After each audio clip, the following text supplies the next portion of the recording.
నమస్తే రమగారు. నమస్తే జయ. రమగారు, తొలి ఏకాదశి. సో ఏకాదశి మొదలని అనుకుంటాం మనం. రేపు ఆదివారం. ఆదివారం నుంచి ఉపవాసాలు మొదలు పెడుతూ ఉంటాం.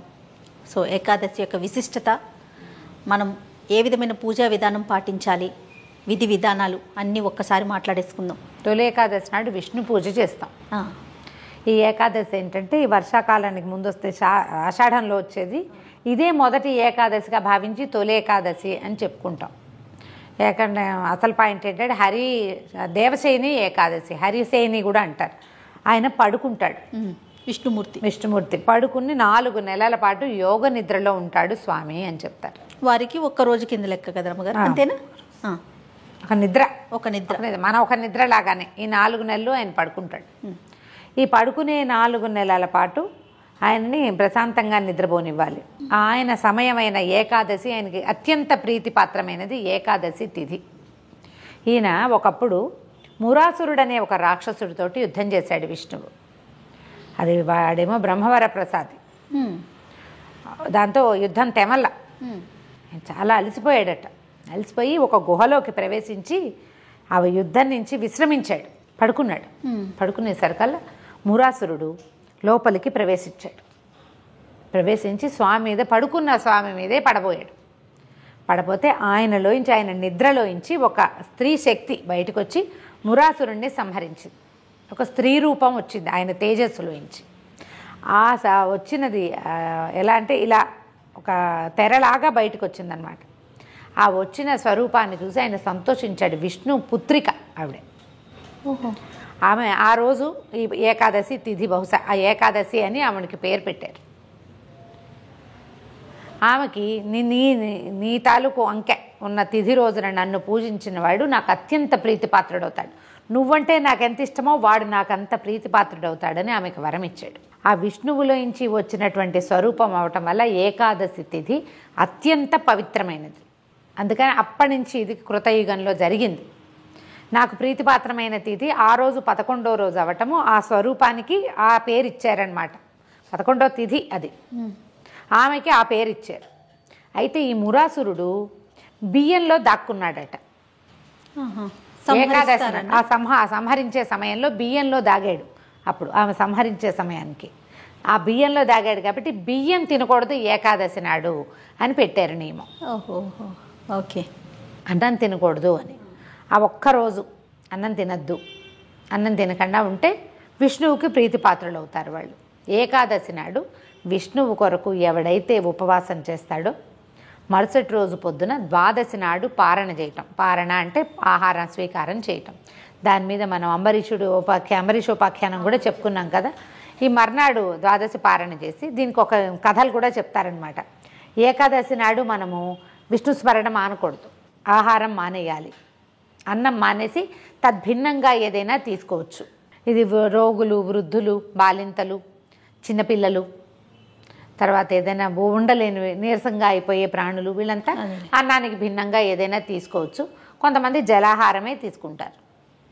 నేను నా లెక్క నీకు తెలిసిందే కదా, 4 అరటిపళ్ళు 4 గ్లాసుల మంచినీళ్ళతోటే ఉంటాను నేను. ఒక్కొక్కళ్ళు ఒక్కొక్క రకం ఉండి ద్వాదశి నాడు పొద్దున్నే వంట చేసుకోవటం, విష్ణు పూజ చేయటం, ఎవరైనా ఒక అతిథికి భోజనం పెట్టి మనం భోజనం చేయటం. ఏకాదశి నాడు పడుకుంటారో పడుకోరో, ద్వాదశి నాటి పగలు నిద్రపోకూడదు.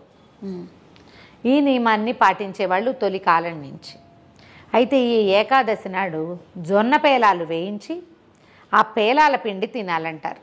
ఈ రోజున గనక ధాన్యంతో పేలాలు కాకుండా, మనం బియ్యంతో పేలాలు చేసుకున్నాం, వడ్ల పేలాలు చేస్తాం కదా, వడ్ల పేలాలు కాకుండా, వడ్ల ఎందుకు వద్దంటే అతను మురాసురుడు ఉన్నాడు బియ్యంలో, అంచేత అది మానేసి జొన్నలతోటి పేలాలు చేసి వండకుండా, పేలాలని వండం కదా, వేపుతాం. వేస్తే ఆ పేలాలని పొడి చేస్తాం, బెల్లం కలిపి దాన్ని ప్రసాదంగా ఇవ్వటం.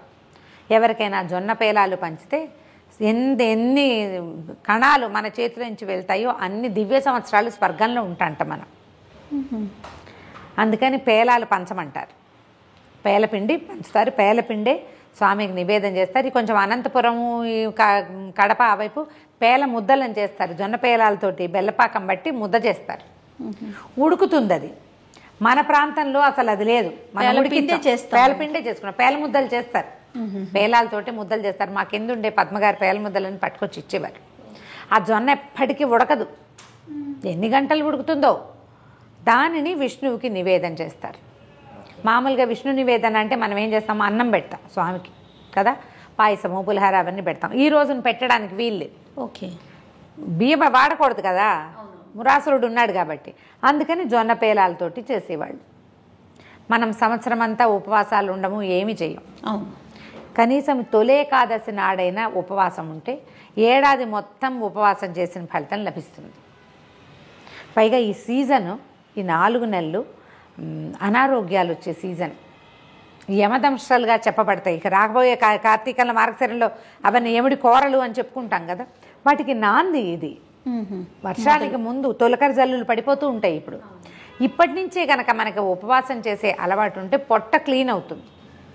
ఓకే, మనం రోజువారీ తినే పదార్థాలన్నిటినీ వర్జించేసాం కదా, పొట్ట ఖాళీగా ఉంటుంది. 15 రోజులకు ఒకసారి పొట్ట ఖాళీగా ఉంచే విధానం చేస్తే ఆరోగ్యం కదా. ఈ ఆరోగ్యం కోసం ఈ తొలి ఏకాదశి నుంచి మొదలు పెట్టుకుని చాతుర్మాస్యం చేసుకుంటాం. 4 నెలలు చేస్తారు, కొంతమంది చేస్తారు. పెద్దవాళ్ళు ఇళ్లలో అలవాటు ఉన్నవాళ్ళు, వాళ్ళకి ఆ ఎత్తులు, తర్వాత మఠాలకి పీఠాలకి వెళ్ళే అలవాటు ఉన్నవాళ్ళు, కొన్ని దేవాలయాల్లో అనుబంధంగా ప్రత్యేక పనిచేసేవాళ్ళు, వాళ్ళంతా వాళ్ళు దీక్షలు వహిస్తారు. మామూలు మనబోటి వాళ్ళం రోజువారీది రకరకాల వ్యవహారాల్లో ఉండేవాళ్ళు, రెక్కాడితే కానీ డొక్కాడని వాళ్ళు, రోజు పనిచేస్తే కానీ కుదరని వాళ్ళు, రోజు అన్నం మానేసుకుని ఎక్కడుంటాం అలా అనిపిస్తుంది. డైటింగ్ లాగా చేయొద్దాము మరి, కనీసం డైటింగ్ లాగా చేయొచ్చు కదా. విష్ణువుని ధ్యానించడం, ఈ సమయంలో విష్ణు సహస్రనామ పారాయణ చేయటం ఏకాదశి నాడు చేస్తే ఆ రోజున మనకి ఇదేంటంటే తిథిలో ఏముంది అనిపిస్తుంది. తిథులు ఎలా చెప్తాం మనం, సూర్యగమనాన్ని బట్టి కదా. ఈ ఏకాదశి నాడు ఉండేటువంటి సూర్యమండలాంతర్గతుడైన నారాయణమూర్తి మనం అడిగింది వింటాడు. ఈ తిథి గొప్పతనం. ఆ సమయంలో సూర్యుడి కిరణాలు నేలకి తాకే లక్షణం ఏంటంటే వినే లక్షణంతో ఉంటుంది. నువ్వు సహస్రనామ పారాయణ చేయి, వింటాడు భగవంతుడు. మనకి అది ఉంది కదా. ఇప్పుడు చూడు, సూర్యమండలం ఒక్కొక్కసారి భూమికి దగ్గరగా ఉంటుంది, ఇవాళ పాజిటివ్గా ఉంది, మనం ఎన్నున్నాయి మనకు అవన్నీ ఉన్నాయా, వాటిలో ఇదొక పాయింట్. ఓకే, అందుకని ఉపవాసం చేయలేకపోతే పగలు ఏదైనా టిఫిన్ తిను, కనీసం రాత్రి ఏవో 4 పళ్ళు తిను, పొద్దునోసారి సాయంత్రం ఒకసారి విష్ణు సహస్రనామ పారాయణ చేయి. ఈ రోజున ఎవరితోటి పోట్లాడిపోక, దుర్భాషలు ఆడద్దు, అబద్ధాలు ఆడద్దు, ఏ దొంగ పనులు చేయొద్దు. ఈరోజు నీ నియమం నీ బతుకుని కాపాడుతుంది. పెద్దవాళ్ళు మనకి ఇవన్నీ ఎవరు పెట్టారు, మన ముందు ఉన్న ఋషులు కదా. వాళ్ళు ఏమిటంటే దీర్ఘదర్శులు, ముందు కాలాన్ని చూడగలిగేవాళ్ళు. ముందు కలియుగం బాగా బలిసిన కొందికి ప్రజలు ఇలాగేమి దేవుడు ఇది లేకుండా అయిపోతారని ఇలాంటి గట్టి నియమాలు ఏర్పరిచారు. కనీసం ఈ ఒక రోజైనా చెయ్యి అని. ఏకాదశి నియమాన్ని కనుక మనం తొలి ఏకాదశి నాడు మొదలు పెట్టుకుంటే ఈ తొలి ఏకాదశి నుంచి ఈ 4 నెలలు చేయొచ్చు. ఓకే, లేదా మళ్ళీ తొలి ఏకాదశి దాకా చేస్తాను అని పెట్టుకో, ఒక సంవత్సరం, నెలకు 2 సార్లు. అద్భుతం కదా.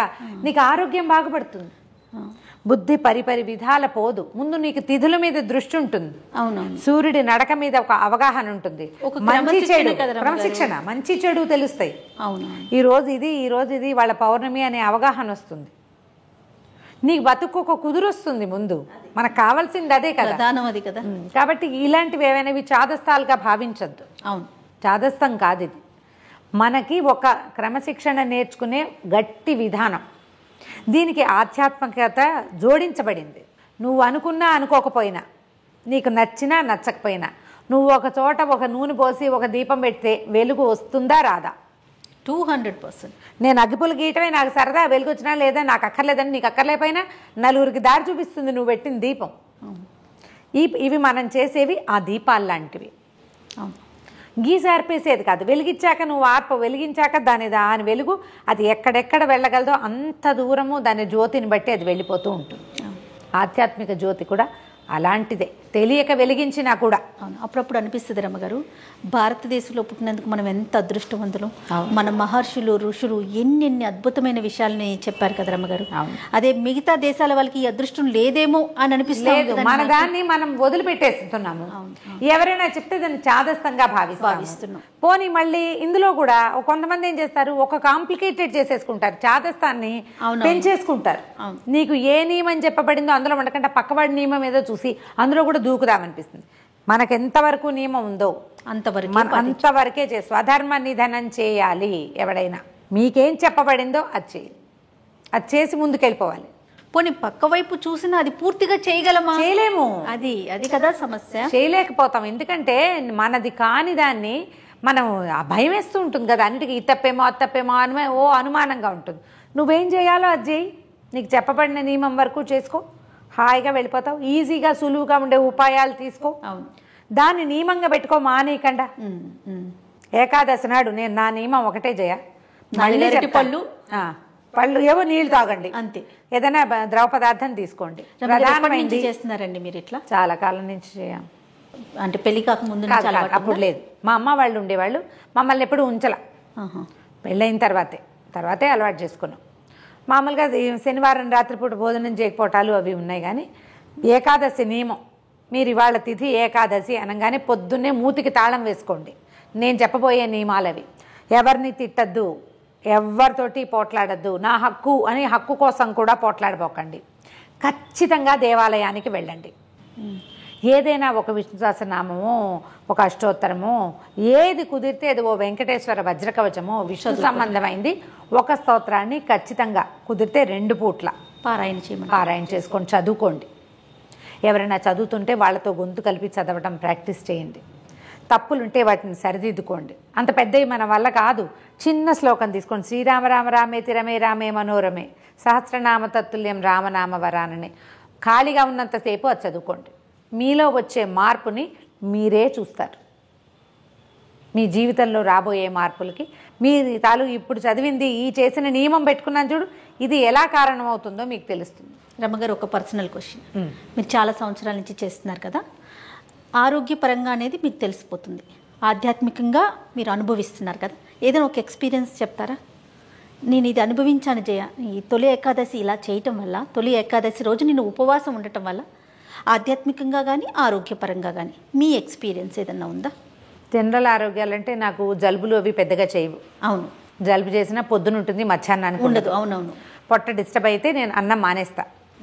తీవ్రంగా ఖాయిలా పడింది, స్టమక్ డిస్టర్బెన్సెస్ వల్ల లేదు. ప్రతి 15 రోజులకి ఒకరోజు ఉపవాసం ఉంటాం. శనివారాలు నేను మామూలుగా రాత్రిపూట కూడా కొంచెమే తింటాను. సాటర్డే నైట్ నేనేం తిన్ను తాగను కూడా చేయ. అవును, సాయంకాలం తాగిన టీ తీసుకోరా, నథింగ్ డూయింగ్, మంచినీళ్ళు తాగుతా అంతే. ఓకే. ఈ మామూలుగా అయితే నా ఏజ్కి నాకు కొంచెం అనారోగ్యం, మా ఇంట్లో ఉన్న మిగిలిన వాటి దృష్ట్యా అందరికి స్టమక్ డిస్టర్బెన్సెస్ ఉన్నాయి మా ఇంట్లో. నాకు చాలా తక్కువ ఉంది. అది ఏకాదశి వల్లనే అనుకుంటా నేను, ఉపవాసం వల్లే. ఏకాదశి అంటే శనివారాలు కూడా ఉన్నాయి కదా, అదే ఉపవాసం వల్లనే. ఖచ్చితంగా ఆధ్యాత్మికంగా చెప్తాను జయ, నేను చిన్నప్పటి నుంచి భక్తురాలని అది కాదు, మామూలుగా అందరి పిల్లల్లాగానే ఆటకాయితనం అల్లరి అన్నీ ఉన్నాయి నాకు. దీన్ని డెవలప్ చేయడానికి నాకు ఎవ్వరూ గురువు లేరు, ఆధ్యాత్మిక గురువు లేరు. ఇప్పుడు సభాముఖంగా కూడా చెప్పేస్తున్నాను అందరికీ. ఇప్పటిదాకా నేను ఎవరినైనా నా గురువుగా భావించినది లేనే లేదు, ఫాలో అయింది లేదు. అందరినీ ఊరికే జస్ట్ వాళ్ళ మాటలు వింటాను కానీ వాళ్ళని గురువుగా భావించి వాళ్ళ మాటలు అన్నీ ఫాలో అవటం, వాళ్ళు ఏది చెప్తే అది చేయాలనుకునే భావన రాలా నాకు. మా పెద్ద బావే నాకు విద్యా గురువు, మంత్ర గురువు కూడా. ఓహో. ఆయనే నాకు అష్టాక్షర ఉపదేశం చేసే బావే. ఆయన మా కాలేజీ ప్రిన్సిపల్ అవ్వటం వల్ల నా చదువు కూడా, మా పెద్ద బావ అంటే నేను బావ అంటే మా అక్క భర్తగా తెలుసు, అర్థమవుతోంది నీకు. నేను పుట్టడానికి కనీసం 15 సంవత్సరాల ముందు మా ఇంటికి వచ్చారు. మా అక్కయ్య పిల్లలు 4 పిల్లల్లో 3 నాకంటే పెద్దవాళ్ళు, మా వారి కంటే కూడా పెద్ద. Okay okay. మా పెద్దక్కయ్య చాలా పెద్దది కదా, లాస్ట్ కదా, నేను చివరి దాన్ని కదా. మా బావ వచ్చిన తర్వాత మా ఇంటికి మా అక్కయ్య పెళ్ళైన తర్వాత 8-10 ఏళ్లకో పుట్టే నేను. నాకు మా నాన్నగారితో కంటే మా బావతోటి ఎక్కువ చనువు. ఆయన తప్ప నాకు ఇంకో గురువు లేనే లేరు. ఆయన ఆధ్యాత్మిక గురువుగా ఆయన లేడు, జస్ట్ మంత్రోపదేశం చేశాడు మా బావ. నాకు నా అచీవ్మెంట్లన్నీ అయ్యో పెద్ద బావ లేడే అనుకుంటాను నేను.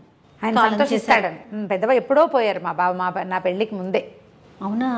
సడన్ డెత్, అనారోగ్యం వచ్చిపోయారు అంతే తప్ప నాకు ఆధ్యాత్మిక గురువే లేరు. కానీ ఇవాల్టి నా ఆధ్యాత్మిక ప్రగతికి ఉపవాసాలు కారణమైనాయని భావిస్తాను జయ. నేను మా ఇంట్లో ఏం లేదు, మా అత్తవారింట్లో అంత పెద్దగా వాళ్ళు ఉంటారు కానీ నీ కంపల్షన్ లేదు, చేయవలసిందే అలాంటివి మాకు లేవు.